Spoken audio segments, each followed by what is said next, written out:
Welcome here, everybody. Thank you again for joining us for Tower Talks. We've got a couple or three quick conversations that we want to have with you, and then we want to get out of your way. And thank you for your time. Tarek's going to talk a little bit about this Trump election, Hmm.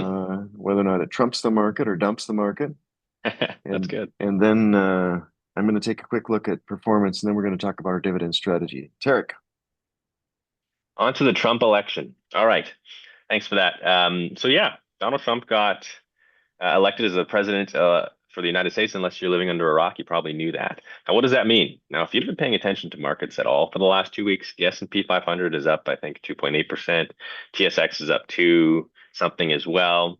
There's been this Trump-based sort of enthusiasm in the market. What does that mean long term for us as Canadians, as Canadian investors, and for you as an investor? Well, there's a couple things. Firstly, Donald Trump's inheriting a really, really strong economy in the United States, at least stats wise. So inflation is coming down. I think the latest numbers are at 2.6, which is trending in the right direction. Unemployment is at 4.1%, which basically means full employment in the United States. And US GDP is at 2.8% year over year, which is the best among peer countries, G7 countries. I mean, Canada's at 1.3, Germany's 0, France at 1.1.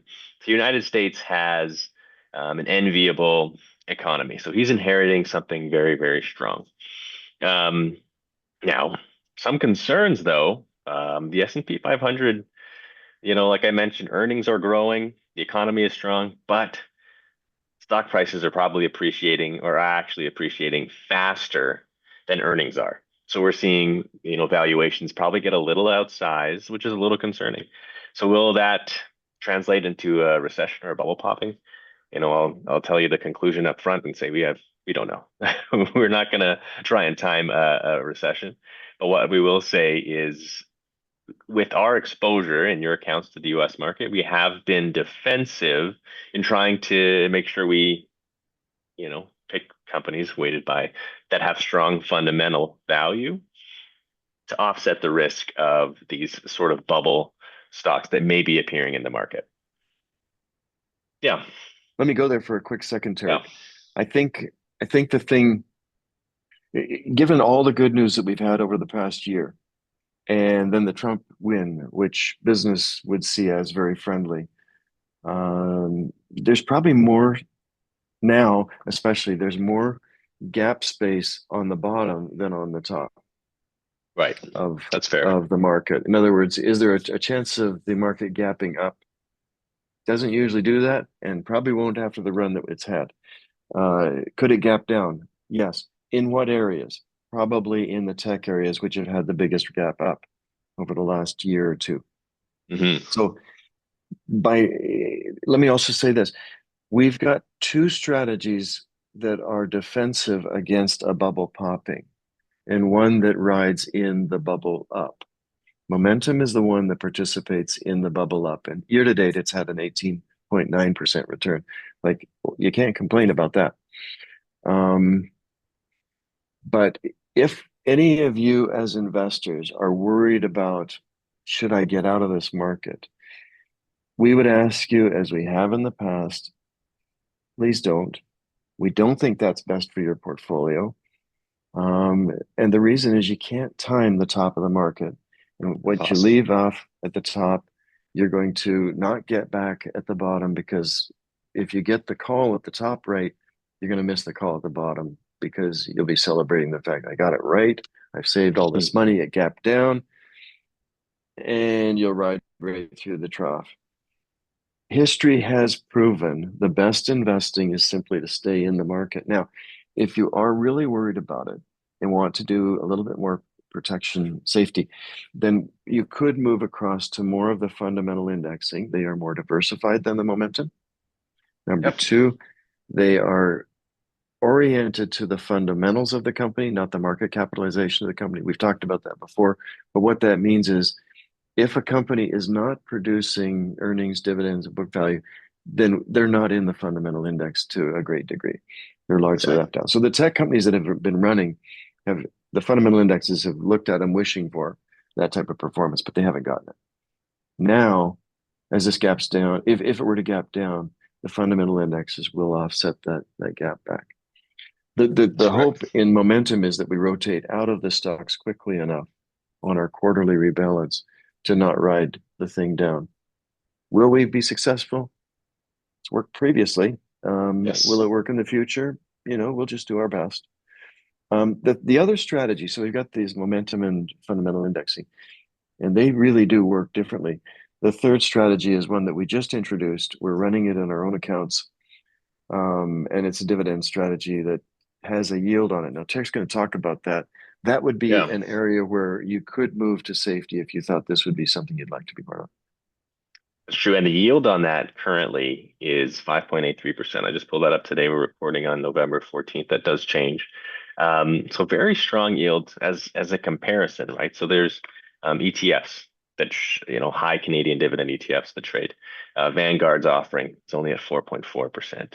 BlackRock's offering is, I think, 4.7. So we're at 5.8, and we're very confident with the names we have in this program and that they're going to continue to pay that dividend yield.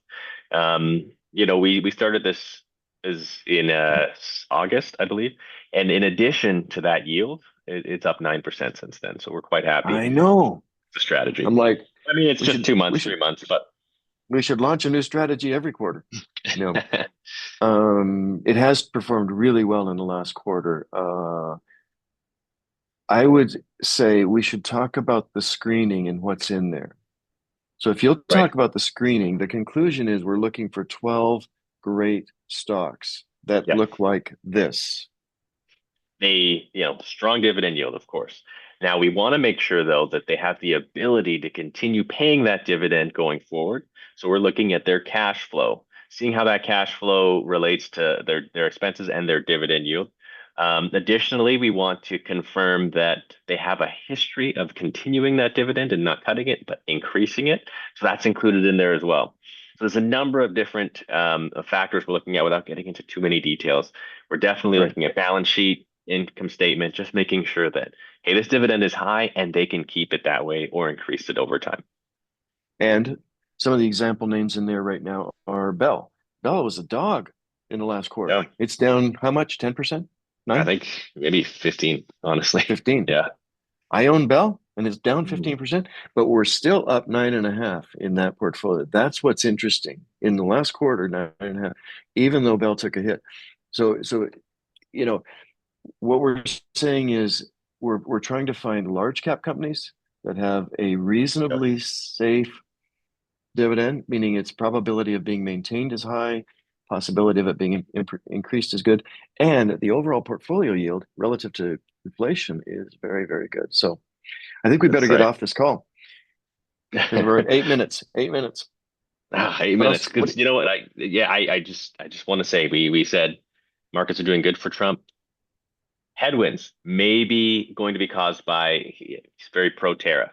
Tariffs can lead to increasing prices, slow down the economy, potentially increase inflation again. If rates start to Mm, go back up in response to increasing inflation, I think markets would react very negatively to that.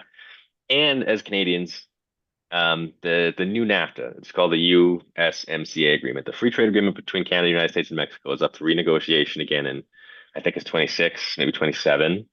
And he's America first. He has no intention of making sure that Canadians get a good deal. And so, not sure how those negotiations will go, but that uncertainty is not going to be good as well. So headwinds, those are the headwinds there. Obviously, we don't know what's going to happen, but we have your portfolio's positioned to benefit and also be defensive if needed.